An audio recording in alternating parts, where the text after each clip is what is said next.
quiero hablarles a ustedes acerca de la humildad. Y me va a entender por qué me hago la pregunta. Después de que miré ese video, digo, Señor, yo creo que me equivoqué bien equivocado con el tema hoy. Porque van a entender por qué. Creo que ustedes son ejemplo de ella. Pero, de todas maneras, me encanta compartir de este tema porque puedo darle mucho sustento a que ustedes continúen haciendo lo que están haciendo en el nombre del Señor. Y yo he compartido este tema a lo largo de los años. Dios me sigue trayendo algunas perspectivas al respecto que me enriquecen, me levantan, me confrontan también de vez en cuando. Algunos amigos me han escuchado hablar sobre el tema. Tengo un amigo en particular que ha sido jefe de una editorial y me ha ofrecido que escriba un libro, y me pareció excelente. Usted se imagina, 7 claves para llegar a ser tan humilde como yo. ¿Qué le parece el tema? Él me dice, ¿es que te gusta el tema? Le digo, sí, me encanta, pero siempre es un reto compartirlo, porque imagínense, cualquiera que te escuche hablar del tema dice, pues el tipo tiene que ser un catedrático en la humildad. Y ese es el reto de la humildad, que cuando usted se cree humilde, está pasando justo lo contrario. Así es que, dicho eso, lo invito a que se acerque a esas palabras de Jesús. Quiero hablarle acerca de la humildad. Mi primer punto esta noche es la humildad y la vida espiritual. ¿Cuál es la conexión que hay entre la humildad y la vida espiritual? Y Jesús nos lo dice en estas palabras. Mateo 11:28. Luego dijo Jesús: vengan a mí todos los que están cansados y llevan cargas pesadas, y yo les daré descanso. Qué belleza de promesa, ¿verdad? Él dice: pónganse mi yugo, déjenme enseñarles, porque yo soy humilde. Y yo añadiría a sus palabras con mucho respeto: yo soy el humilde, yo soy el único, real, puro, genuinamente humilde. Si de alguien nosotros podríamos aprender qué es, cómo se ve, cómo funciona, es este que está hablando, es nuestro Señor Jesucristo. Y por eso Él dice: pónganse mi yugo. En otras palabras, para aprender la humildad, ustedes necesitan de alguna manera agachar la cabeza. En términos del Antiguo Testamento, bajar la nuca, ¿no? Que dejarse de estar a la defensiva y simplemente aceptar el consejo, aceptar que alguien les enseñe. Esto suena muy fácil. Ustedes realmente, por eso digo, mi enseñanza aquí no hace falta, porque imagínense, todos ustedes están con lápiz en mano y tomando, o sea, ustedes quieren aprender. Hay algo tan rico y tan saludable en esta congregación, es bellísimo verlo, ¿no? Pero de todas maneras, por si acá, ¿no? Para poder captar lo que es humildad, hay que estar dispuesto a que alguien me enseñe. Y Él dice: pónganse mi yugo y aprendan, y les voy a enseñar. Yo soy humilde y tierno de corazón. Y quiero que subrayen las dos palabras, porque una va ligada a la otra cuando se trata de humildad. Jesús dice: yo soy humilde y soy tierno de corazón. No hay humildad si no hay esa ternura que permite que uno se deje guiar, uno se deje ser enseñado por otra persona. Y entonces la clave está aquí. Estamos hablando como primer punto de vida espiritual y la humildad. Y Jesús dice: y encontrarán descanso para el alma. No hay vida espiritual si tu alma no logró descansar. O sea, si tú estás en zozobra, si tú estás en angustia, si tú estás en culpa, si tú estás en celos porque quieres alcanzar más y no logras, no has llegado a la vida espiritual que Jesús prometió. Porque la vida espiritual se marca, su primer síntoma, su primer fruto es: encontraste paz. Tu alma está en paz con Dios, tu alma está en paz contigo mismo, tu alma está en paz con los demás. Y ahí sabes que estás tomando de las aguas del Espíritu.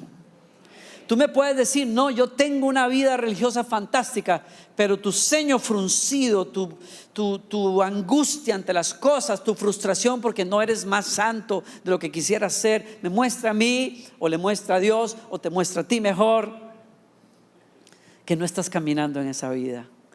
Jesús dice: yo he venido para que tengan vida y vida en abundancia, y para el alma del hombre vida espiritual es paz. Y Él dice: hallarán descanso para el alma, porque mi yugo es fácil de llevar y la carga que les doy es liviana.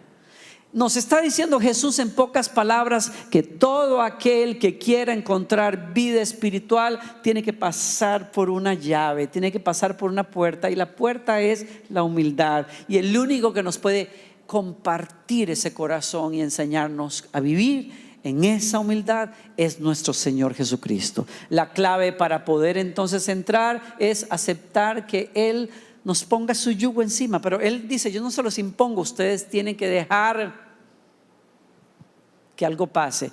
Pónganse mi yugo sobre ustedes. Y miren claro lo que nos está diciendo Jesús. Hay la humildad como fuente de vida espiritual se da en la vida de alguien que puso a Jesús en el control, en el volante. Deja de ser la persona que quiere mandar la vida y comienza a vivir una vida dependiente.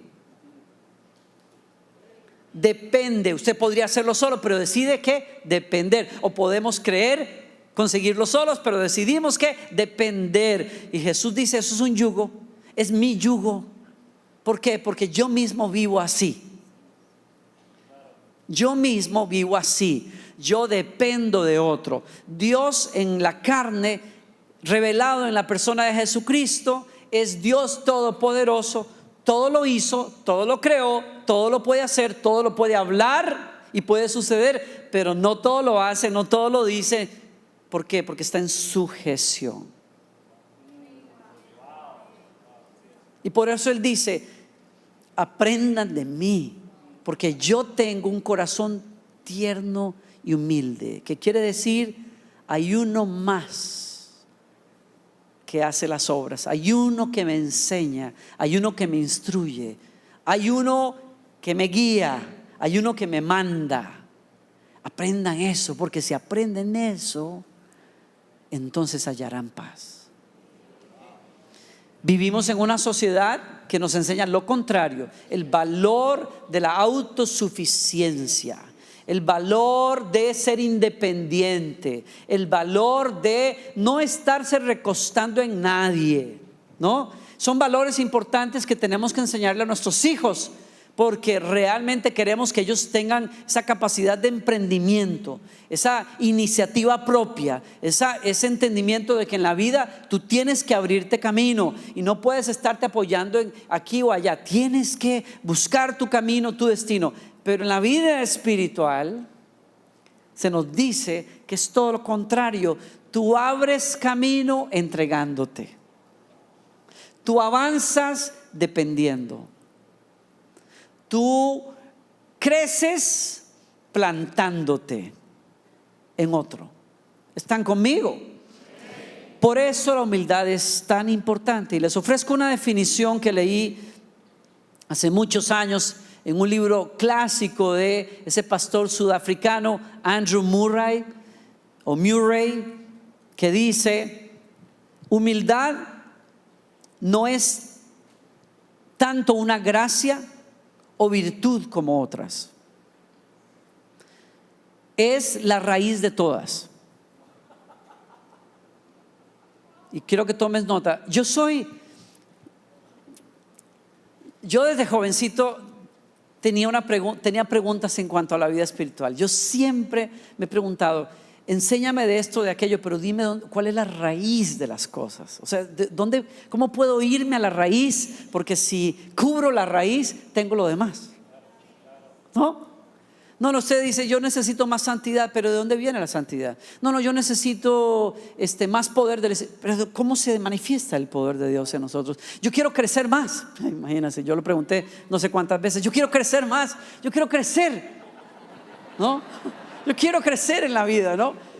Ustedes me han escuchado hablar de eso en el pasado, ¿no? O sea, eran mis discusiones en la mesa con mamá, ¿no? Y mamá me engañó. La mamá, Dios bendiga a mamá que está en la gloria, pero o sea, mamá me engañó porque me dijo, pues, mijo, hay varios tipos de personas en el mundo. Unas personas que crecen muy rápido, desde pequeños crecen rápido, se hacen grandototes, así tontones. Me quiso decir como que eran sin gracia, como que crecían muy rápido. Ah, sí, ¿y qué más? Y me dijo, bueno, hay otros que crecen despacio y con buena letra. Y guardó silencio, y que Dios la perdone por eso, porque no me dijo que había un tercer grupo de personas, los que nunca crecían. Y entonces yo me quedé esperando lo que ella decía. Un día esos que crecen despacio se pegan un estironazo en la adolescencia y alcanzan a todos y les pasan. Y hay varios testigos de eso, como Sammy, por ejemplo. No sé, qué barbaridad, no sé hace cuántos centímetros que no veía a Sammy. Una cosa exagerada, ¿no? Es una mala crianza. A uno le toma toda la vida llegar a estas alturas, y a estos muchachos 15 años y llegan por allá. No puede ser. Bueno, mi punto es quiero crecer, era mi pregunta. Cuando yo encuentro, por lo tanto, una frase como estas, digo, yo quiero aprender de eso. Él dice, no es una virtud más, es la madre de todas las virtudes. O sea, santidad, justicia, bondad, lo que quieras. ¿Por qué? Escuche, no se pierda esto, porque solo ella, o sea, la humildad, asume la postura correcta ante Dios y le permite a Él, como Dios, hacerlo todo. ¿Alguien está aquí conmigo? Estoy diciendo que la humildad es la actitud de corazón que le permite a Dios hacer en mí lo que solo Dios, cuando es reconocido como Dios, puede hacer. ¿Qué es lo que Dios puede hacer en el hombre que el hombre no puede hacer? Lo imposible. Lo imposible. La victoria, la santidad, la pureza, el crecimiento, todo eso lo da Dios en la vida espiritual. Pero ¿cómo se desata todo eso? Con una actitud que se llama la humildad. Cuando yo sirvo a Dios y le doy a Dios ese lugar de honra, ese lugar de obediencia, ese lugar de respeto, en donde yo lo reconozco a Él como la fuente de todo lo que pueda ser bueno en mi vida. ¿Está conmigo? ¿Es claro? No, estoy diciendo que la única manera en que los seres humanos podemos percibir, captar, probar, tocar, palpar a Dios es a través de la humildad.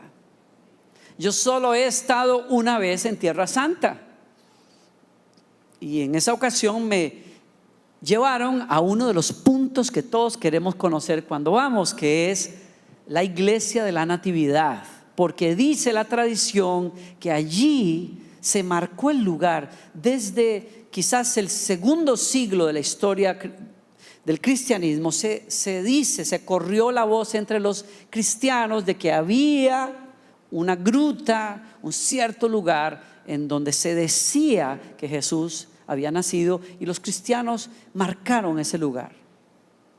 Hay un rosetón, una estrella, de hecho, más bien de plata, sobre una plancha de mármol en el fondo de esa capilla o de esa iglesia. Entonces fuimos.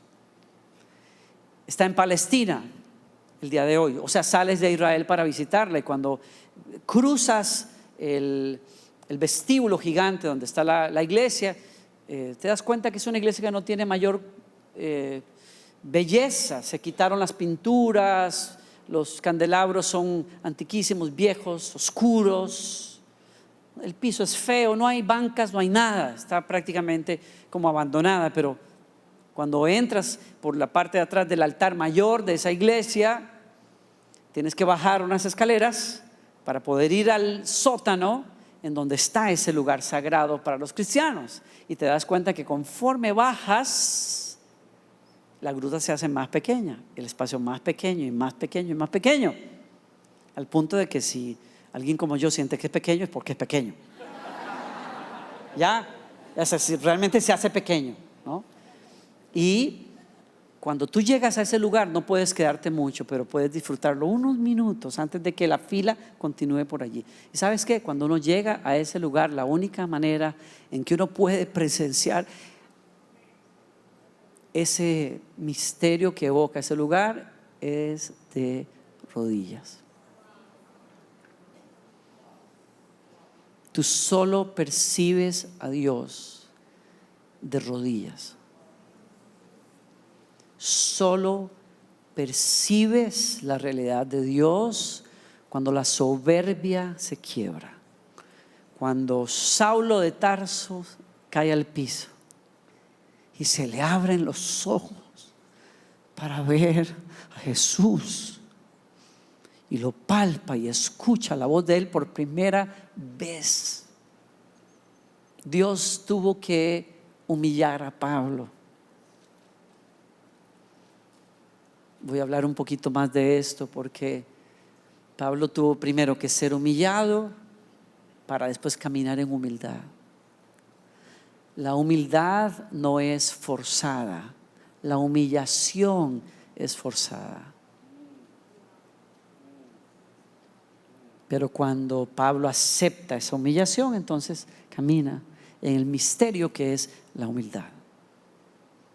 Solo cuando tú eres humilde, tú ves a Dios y aceptas a Dios como el principio de todo lo que es vida para ti. ¿Estás conmigo? Y por eso es tan importante la humildad. La humildad es la puerta para la gracia de Dios, y la gracia de Dios es la puerta para la santidad. No hay otra manera en que tú puedas palpar la santidad.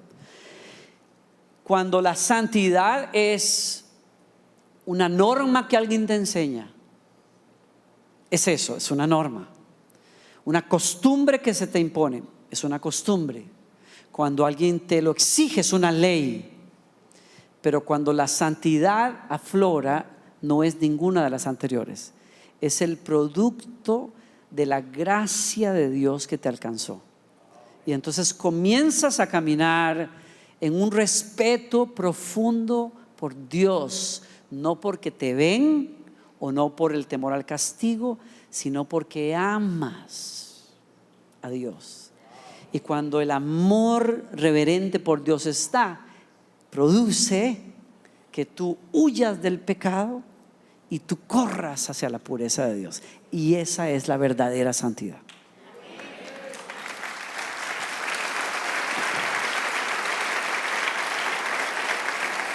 Y díganme, ¿cuál de nosotros no necesita santidad? ¿Quieres santidad? ¿Más santidad? Sé humilde, porque Dios resiste al soberbio, pero da gracia al humilde. Y el que recibe gracia es el que es tocado por el que es santo. La Biblia dice: el que habita las alturas de la santidad mora con el quebrantado de corazón para hacer vivificar el espíritu o corazón de los. ¿A quiénes toca el santo? A los humildes, no a los perfectos, no a los que se creen la mamá de Tarzán, a los humildes. ¿Y quiénes son los humildes? Los que reconocen quién es Dios. Él es todo en mi vida. Si algún crédito puedes ver en mí, eso se llama Dios. Si algo que no es bueno ves en mí, ese soy yo. Ahí estás viéndome a mí. Pero cuando ves algo que tú dices: pero espérate, yo conozco a este sinvergüenza, esto, ¿de dónde salió esto? Dile, ese es Dios en mí. La gracia me ha tocado.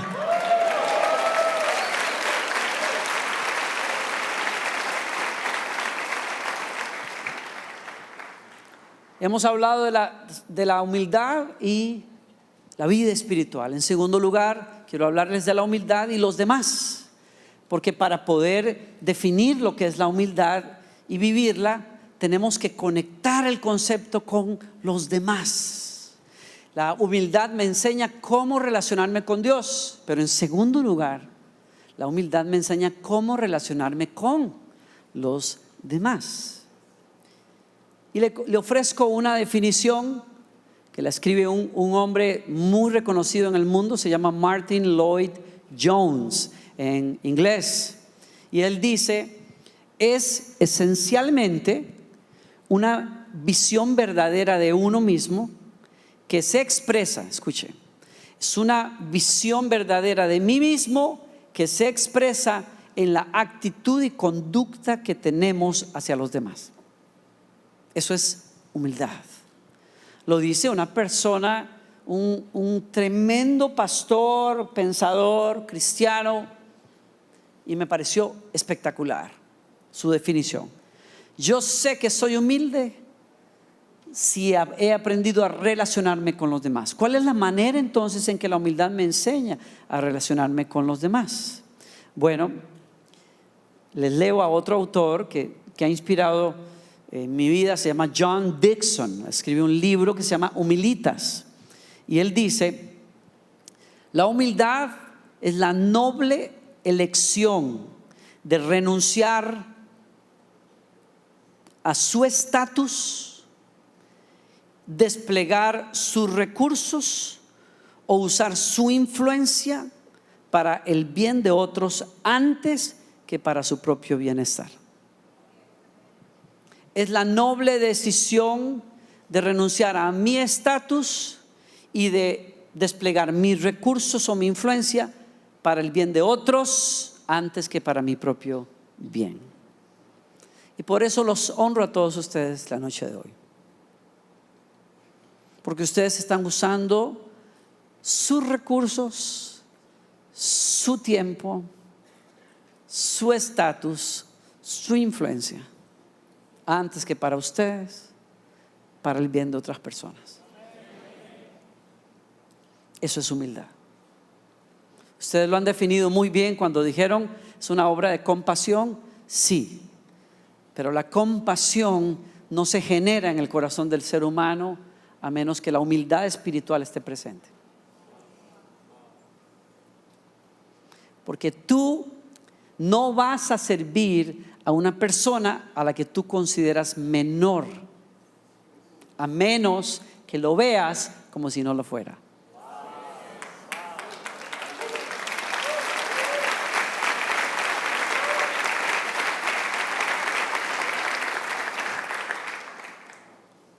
Es la noble decisión de remitir, es otra parte de la definición que les quiero compartir. Es la noble decisión de remitir el poder de uno en el servicio hacia los demás. Yo tengo poder, pero no lo uso para engrandecerme, lo uso para servir a otro. Y ese otro podría ser menor que yo, pero yo al servirlo lo levanto como alguien que es tanto como yo o más. En esa definición hay 3 elementos que quiero considerar rápidamente. Número 1, quiere decir que la humildad presupone dignidad. Esto es, lo acabo de decir, pero lo recalco, no es humilde el que está abajo y hace algo por el que está arriba. ¿Saben por qué? Porque le toca. O sea, le toca. O sea, el empleado tiene que servir al jefe. No, el menor sirve al mayor, se acabó. Ahí no hay otra. Pero en la humildad, el que tiene el poder y la autoridad se baja a servir al menor. ¿Está conmigo? Por lo tanto, tú no puedes ser humilde, hablando así meramente por definición, Tú no puedes ser humilde a menos que tengas algo que ceder. ¿Ya? O sea, tú tienes que tener poder que usas o remites para servir a otra persona en vez de obligar a esa persona a servirte a ti. ¿Estás acá? Entonces la humildad presupone dignidad en primer lugar. Segundo, la humildad es voluntaria. Lo dije temprano, es una elección. Voluntariamente tú escoges servir a alguien que es menor, que está en mayor necesidad quizás. No te lo pueden imponer. En el momento en que alguien te impone servir a otro, ya no es humildad, es humillación. ¿Me sigues? Y dicho en pocas palabras, la humildad en tercer lugar es social. Quiere decir, siempre tiene que ver no con cómo yo me veo a mí mismo, sino cómo yo veo a los demás o escojo ver a los demás. Ese es el punto de la humildad. Es intrínsecamente social. Es cómo yo decido relacionarme con los demás, cómo yo decido ver a los demás. Y en ese sentido hay que tener claro una cosa: humildad no es recato, no es mesura, no es decir, no es un acto privado de recato, en el sentido de no voy a lucir lo que he hecho, lo que he logrado, me voy a quedar callado porque soy humilde. Eso no es humildad necesariamente, ¿ok? Eso sería modestia más bien. ¿Está conmigo? La persona modesta no dice todo lo que sabe, no luce todo lo que tiene, no presume todo lo que ha logrado. Pero eso no es humildad, modestia. La humildad es más bien, o tiene que ver más bien sobre cómo trato a los otros, más que sobre cómo pienso acerca de mí mismo. ¿Están aquí conmigo? Entonces, no, yo no voy, no, porque yo soy humilde y bueno, que me pasen por encima. No, eso no es humildad.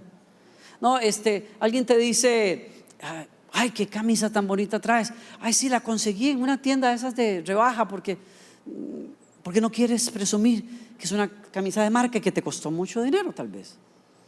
Me doy a entender, confundimos a veces llegamos a la falsa humildad en nombre del cristianismo. Falsa humildad. No, toda la gloria a Dios. No, a mí no me digan nada. No, yo no merezco nada. Yo soy un trapo de inmundicia. Yo la verdad que no, yo no hice nada. No, hermano, pero qué lindo que cantó. No, dele toda la gloria a Dios. La gente confunde humildad con honra. Al que honra, honra. A las personas se les da honra. Y cuando uno honra a las personas por sus logros, no le está quitando ni así a la gloria de Dios. Porque nadie, en primer lugar, nadie le roba a Dios la gloria. Dios no la comparte con nadie. Usted inténtelo si quiere y va a quedar muy mal, porque no se puede. Sin embargo, Dios honra a los que le honran.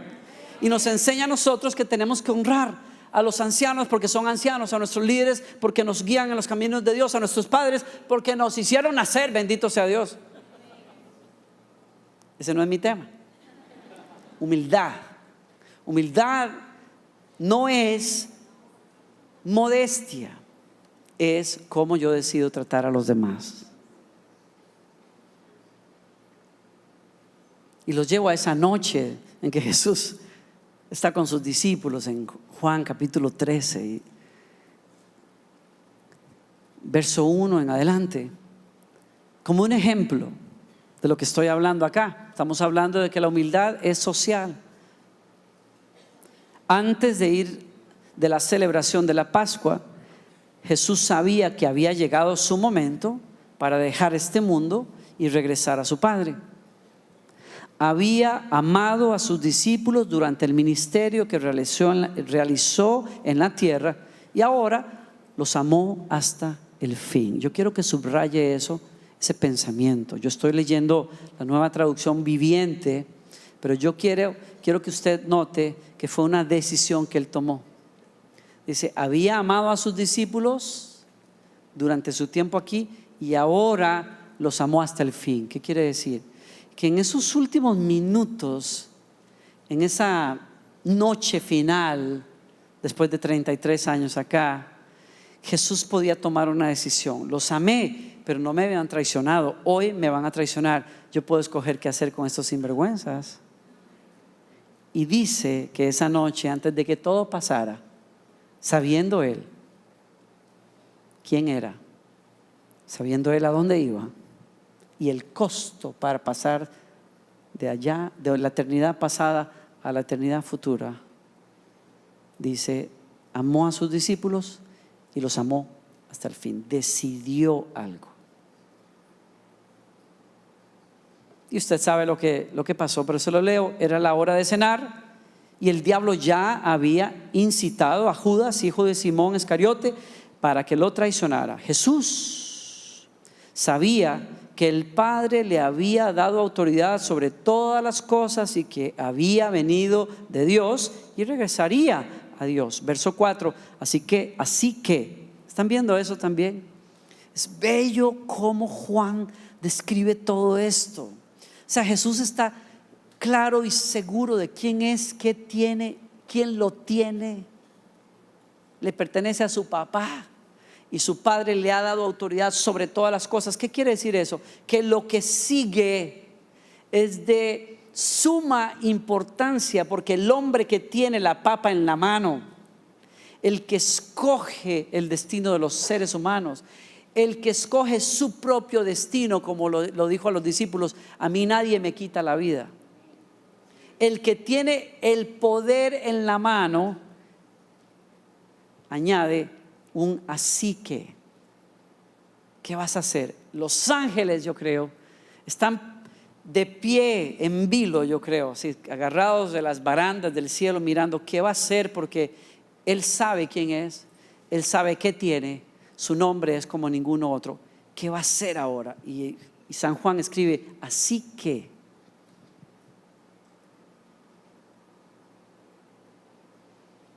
Se levantó de la mesa, se quitó el manto, se ató una toalla a la cintura y echó agua en un recipiente. Luego comenzó a lavarle los pies a sus discípulos y a secárselos con la toalla que tenía en la cintura.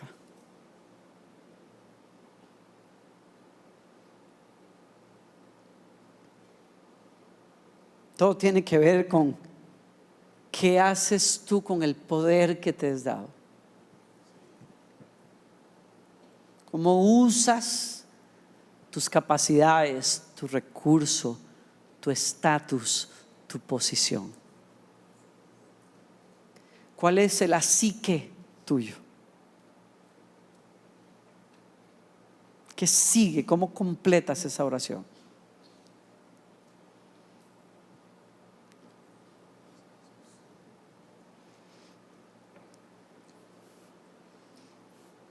Yo escuché a Max Lucado describir como solo Max Lucado puede hacerlo, lo que significó o pudo significar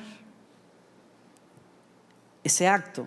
Cuando mi esposa y yo comenzamos a servir como pastores principales en la iglesia de Lakewood, yo pedí a los pastores y a sus esposas que fueran a un retiro a la casa de unos amigos. Y comimos y jugamos en la piscina, en la mañana, en la tarde, y a cierta hora del día yo no le había dicho a nadie esto, ni siquiera a mi esposa. Le pedí a la señora de la casa, consigue un recipiente, tráeme unas toallas, ponlas al lado de la piscina y llámalos a todos. Y vinieron pensando que iba a ser un devocional o yo no sé qué, ¿no? Y entramos mi esposa y yo al agua, las mujeres al lado de ella, los hombres a mi lado. Y les dije, quítense los zapatos, les voy a lavar los pies. ¿Y por qué lo voy a hacer? Porque iniciamos una etapa nueva. Y cualquiera que haya sido nuestra relación cambia a partir de ahora. Y Dios me pide que yo marque cómo yo los voy a ver a ustedes. Y ellos se quedaron arriba y nosotros abajo y les lavamos los pies. Mi esposa la tuvo facilísimo. Las señoras andaban con sus pies pedicure colores de verano. Usted sabe cómo son las mujeres, ¿no? Acababan de hacerse, parece que sospechaban. Claro, porque van a estar en unas piscinas y las mujeres se van y se pintan, o de camino están inundándole el carro a uno de olor a acetona, ¿no? y a pintura de uñas. Cosa terrible, ¿no? Pero ellas se resuelven cómo se van a ver bien. Pero los hombres somos otra historia. No, ¿qué? ¿Que hacerse las uñas? ¿Qué? ¿Para qué? ¿No? Y habían jugado básquetbol bajo el sol ardiente de Houston. Cuando esas medias salen corriendo, a mí es al que me toca recibir esos tamales, ¿no? Y Max Lucado lo describió de otras maneras, pero por ahí va, ¿no? Pelos, verrugas, hongos, uñas encarnadas.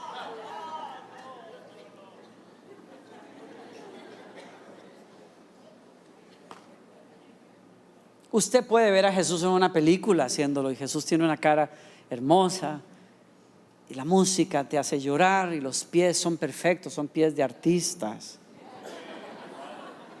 No, o sea, son hombres, pero bueno, ellos sabían que iban a salir en una película, así es que los pies, piedra pómez y crema, y muchacho, hasta sierra le pasaron a esos callos que tenían no sé cuántos años ahí. Pero a Jesús no le tocó eso. Eran pies de pescadores toscos que andaban en el camino todos los días, que se habían golpeado, que tenían heridas, que tenían marcas, que olían muy mal.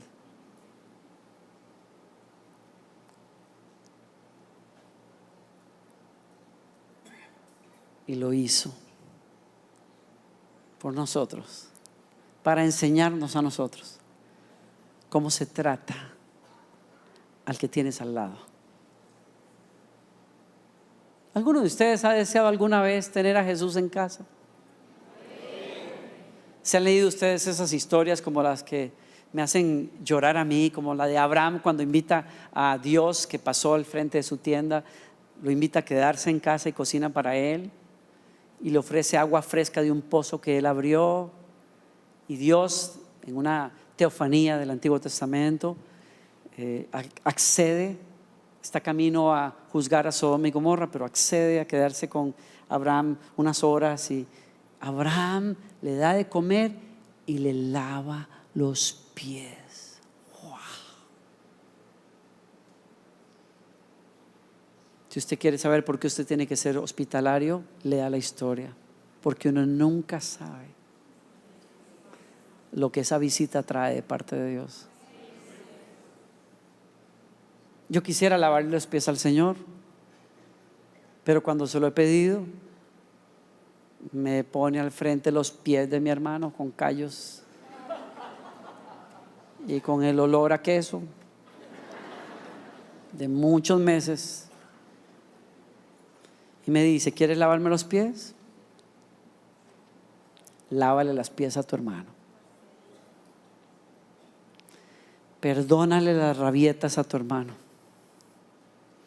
Quédate callado cuando tienes ganas de darle una trompada. Aguántale el insulto a veces, la acusación, el que le cayó encima a tu silla que ya se la habías guardado a alguien.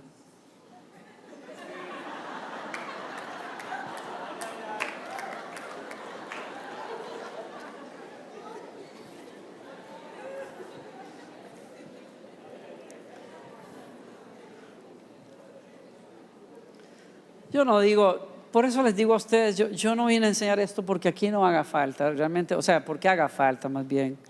Ustedes están siendo un ejemplo maravilloso, pero por si acaso. A uno nunca le cae mal que le recuerden a uno lo que vale la pena que le recuerden, ¿no? Usted sabe. Hace muchos años, cuando yo comenzaba a viajar, me invitaron a un gran congreso de adoración en Sudamérica. No les voy a decir qué país, porque a ustedes no les importa, pero me invitan a ese país, y es uno de esos primeros grandes congresos a los que yo voy a predicar. Miguel Casina está invitado, no sé cuántos lo conocen. Es uno de esos, no es tal vez muy sonado el día de hoy, pero es uno de los precursores del mover de la alabanza y adoración. Extraordinario, extraordinario compositor y cantante. Tiene más o menos mi edad, pero es uno de los tenores más increíbles que yo conozco.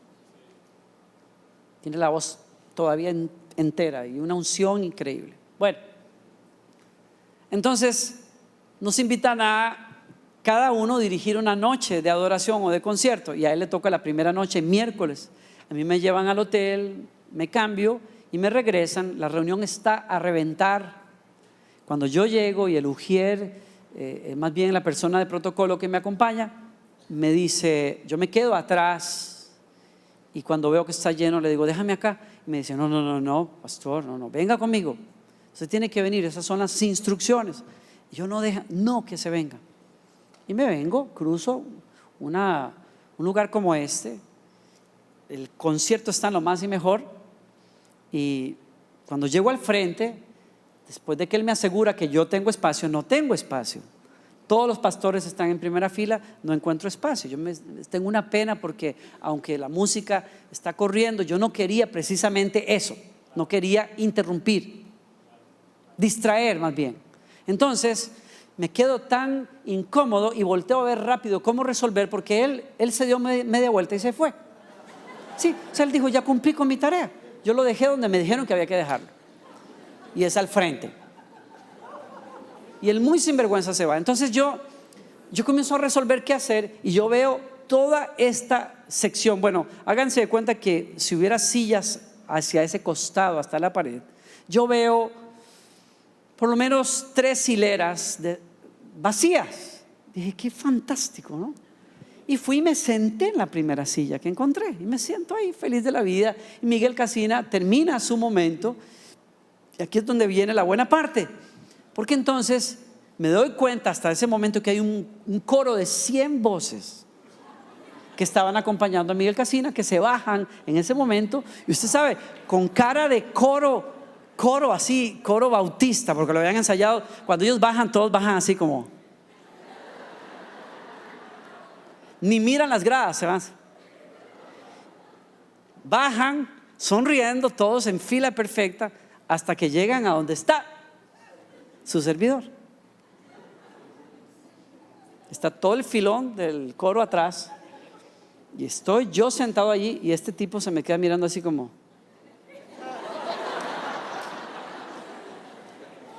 y yo pues le hice como, y él me hace, y yo le hice, y él me hace así, y entendí el mensaje. Hay hermanos a los que nos cuesta procesar, ¿no? Entonces yo dije, ok, que me mueva. Entonces me moví al segundo, y él se sentó y cruzó la pierna, y vino el segundo, y yo, y él, y entendí, me moví, y así 100 veces más. O sea, yo pasé de este lugar a aquel lugar, crucé para allá, me corrieron para allá, seguí para allá en zigzag hasta que los 100 se sentaron, y yo quedé en el pasillo de pie. Tengo una fila de gente atrás mío que quieren ahora escuchar el especial de Miguel Casina, y ¿quién cree que les está estorbando para escucharlo? Yo. Y entonces la gente comienza a silbarme, que me mueva. Y entonces yo me hago hacia la pared, y en la pared hay unas gradas, y yo digo, aquí no le voy a estorbar a nadie. Y entonces la gente me silba que me siente. Entonces yo me siento en la grada, y viene un ujier y me hace, usted no puede estar aquí, que esto es seguridad. Yo, y entonces me muevo, y la gente comienza a silbar, y bendito sea Dios, alguien tuvo misericordia de mí, y en un salón de overflow la persona me agarra del cuello y me mete al salón y me dice, no le estorbe a la gente, por favor.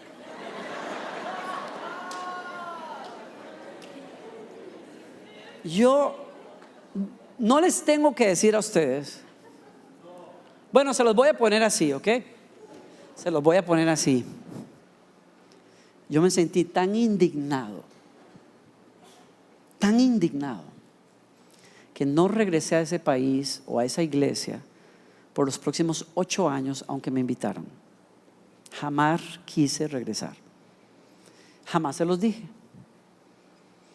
No le cuenten a nadie. Esto es una reunión entre líderes de confianza. Nadie más tiene que saber acá. ¿Ok? Pero así de ofendido me sentí yo. Sin embargo, cuando yo me voy al hotel y yo le digo al Señor, esta gente no sabe honrar a una persona. Pero el Espíritu Santo me dice, ¿cuántas veces te he dicho que no busques las primeras sillas?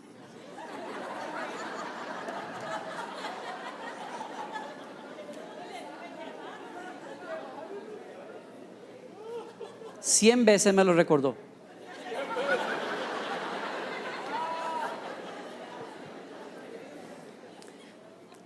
Hay veces, miren, hay personas que son fantásticos sirviendo como voluntarios hasta que les pones un título.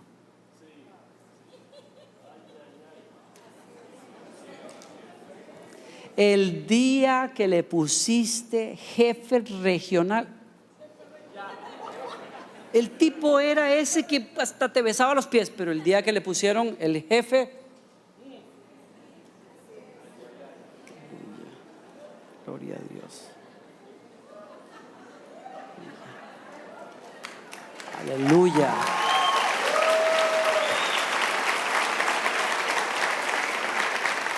Es que ahora me estoy dando cuenta que esta iglesia está creciendo en madurez. Están aprendiendo a reconocer lo que Dios les ha dado. ¿Y saben qué? Y dejan de servir. Porque creemos que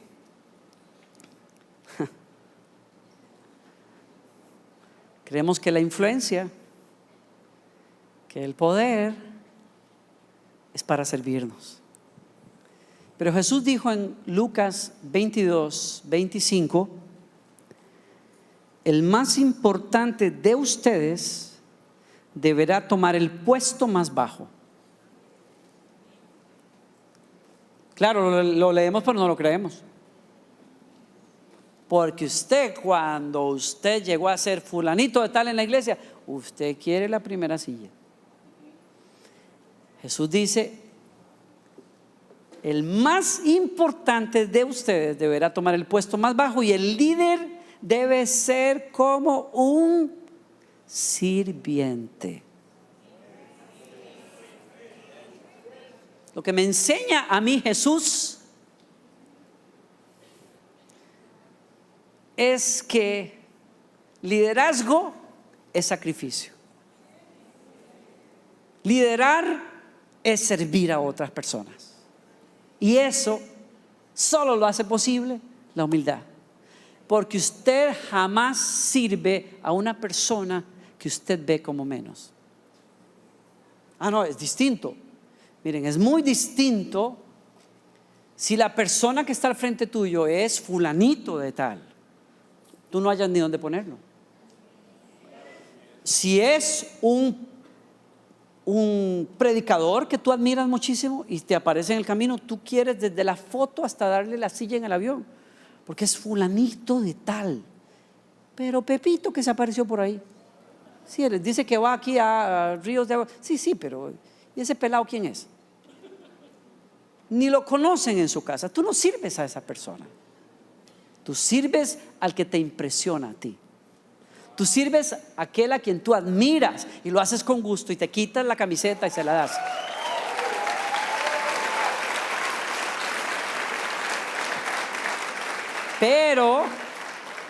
Pero en el contexto del evangelio, tú sirves al más pequeño o al que tú o la sociedad ve como más pequeño. ¿Están conmigo? Filipenses capítulo 2. Quiero amarrar esto que he estado diciendo. Les leo una traducción libre que hice de este pasaje en Filipenses 2 del 1 al 4 en una versión que se llama El Mensaje.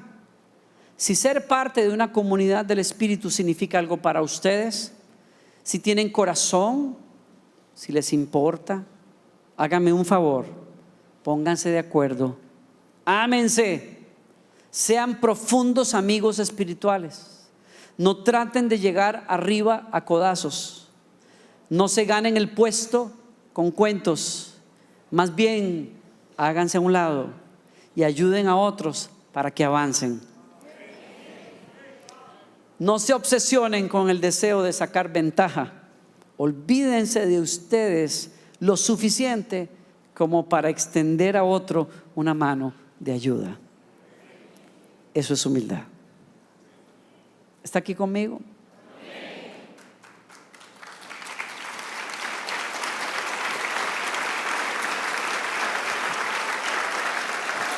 Y termino acá. Tercer punto. He hablado de la humildad, la vida espiritual, la humildad de los demás, y quiero terminar con la humildad y nuestra salvación. Les leo el mismo pasaje porque la razón primordial por la cual ustedes y yo quisiéramos ser humildes y caminar en humildad es porque nuestro Salvador nos salvó a través de su humildad. Piensen de ustedes de la misma manera que Cristo Jesús pensó de sí. Filipenses 2 del 5 al 8. Él tenía, cuando lo anoten, miren aquí al frente y después de que anoten, escuchen, disfruten esto, escúchenlo. Él tenía el mismo estatus con Dios, pero no pensó tanto en Él como para aferrarse a toda costa a esas ventajas. De ninguna manera. Cuando vino el tiempo, dejó de lado los privilegios de la deidad y tomó el estatus de un esclavo y se hizo un ser humano. Escuche esto. Eso ya de por sí es suficiente. Pero escuche, y una vez hecho humano, permaneció como tal.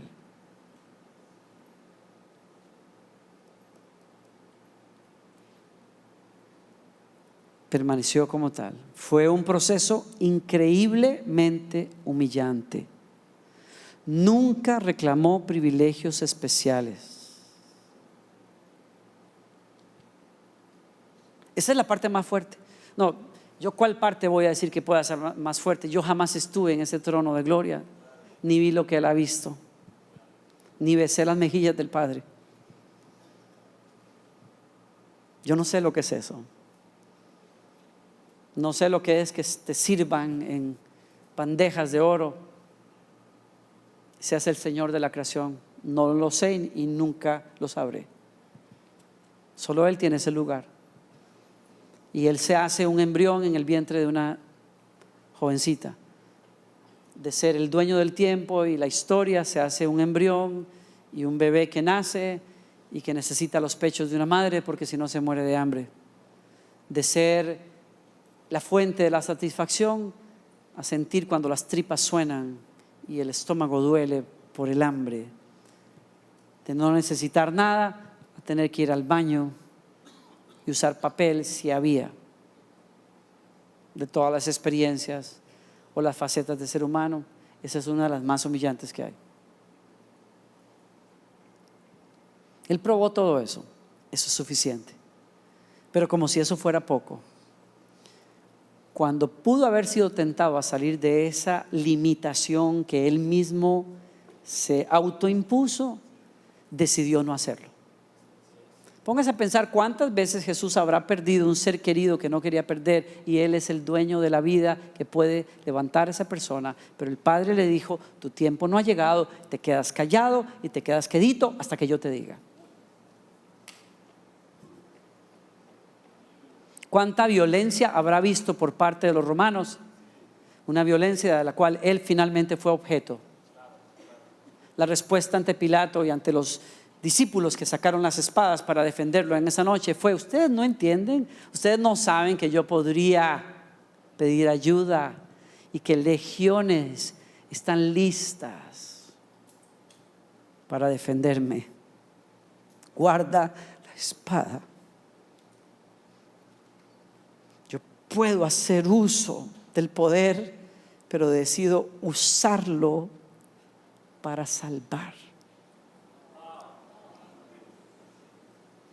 no para salvarme.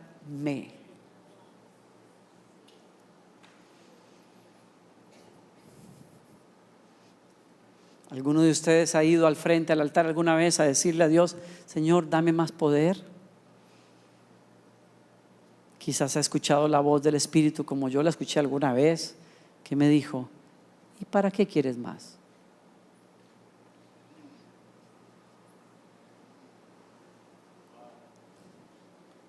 ¿Por qué los cristianos evangélicos estamos obsesionados con el poder?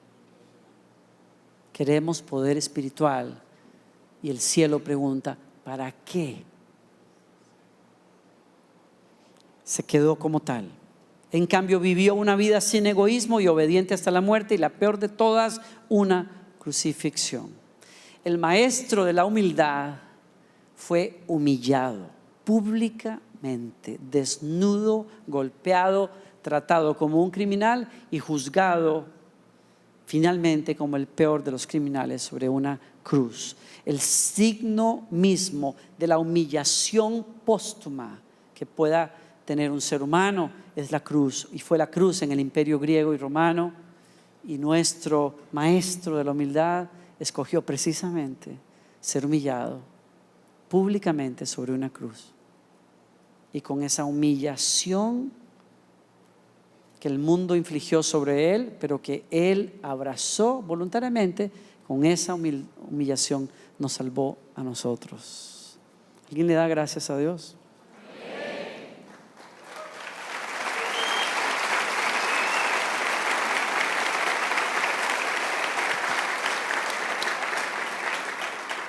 Ese es mi pensamiento final. Cito a una persona que se llama John Dixon de este libro, que dice, escuche: si el hombre más grande que alguna vez hemos conocido decidió renunciar a su posición por el bien de otros, razonaron los primeros cristianos, la grandeza debe consistir entonces en un humilde servicio. El lugar vergonzoso ahora es un lugar de honor. El punto bajo es un punto alto. Y en ese sentido nuestro maestro cambió la historia. Para los griegos y los romanos eran una cultura de honra y deshonra. Usted vivía toda la vida para lograr una posición de honra, y usted evitaba a toda costa cualquier gesto o situación en donde se deshonrara, valga la redundancia en la frase, su honor. La cruz es un signo de la mayor deshonra, pero Dios abraza ese punto, el más bajo, para enseñarnos a nosotros el camino.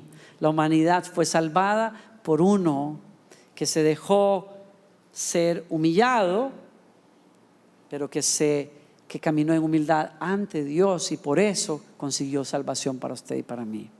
Y los que eran pobres y miserables y perdidos y desechados vinieron a ser honrados como hijos de Dios por la deshonra del humilde. Y Él nos dice: ese es el camino. Hace muchos años yo recuerdo, como joven ministro también, sentirme incómodo a veces por el trato en algunas instancias de deshonra, la falta de reconocimiento. A veces también pensaba, ¿qué tengo que hacer yo para llegar a ese lugar de reconocimiento? No de aplausos, sino de reconocimiento, de saber que he caminado bien, que las personas pueden ver la mano de Dios sobre mi vida. Era una pregunta que yo tenía. En un viaje que yo hago de España hacia Miami, me quedo en la casa de mis amigos los Gracia. Era mi casa realmente en Estados Unidos en esos años. Y Y cuando yo llego a la casa de ellos, creo que fue María, me pasó un cassette de un músico que yo no conocía. Ellos eran los que me ponían al día con la música cristiana. Sí, imagínense, yo en la música, pero... Y me dice, oye este disco, creo que este muchacho escribió una canción en uno de tus discos. Y sí, efectivamente. Y cuando lo puse en el cuarto, yo estoy con estos pensamientos, ¿no? Yo quiero llegar alto. Yo quiero hacer una carrera sirviéndole a Dios. Y pongo el disco. Es aquella canción que hemos cantado en el pasado. Jesús, Señor de la creación, siendo en forma de Dios, se despojó de sí mismo, tomó la semejanza de hombre y siendo puro y sin mancha, entre nosotros vivió y asimismo se humilló, tomando forma de siervo, hasta su vida entregar y en una cruz terminar. ¿Recuerdan? Y ahí el Espíritu Santo me hizo pedazos y me dijo, ¿tú sabes qué es lo más alto que tú vas a llegar? A ser clavado en una cruz. Lo más alto que la humanidad puede aspirar a llegar es a morir en una cruz, para que entonces Dios sea levantado.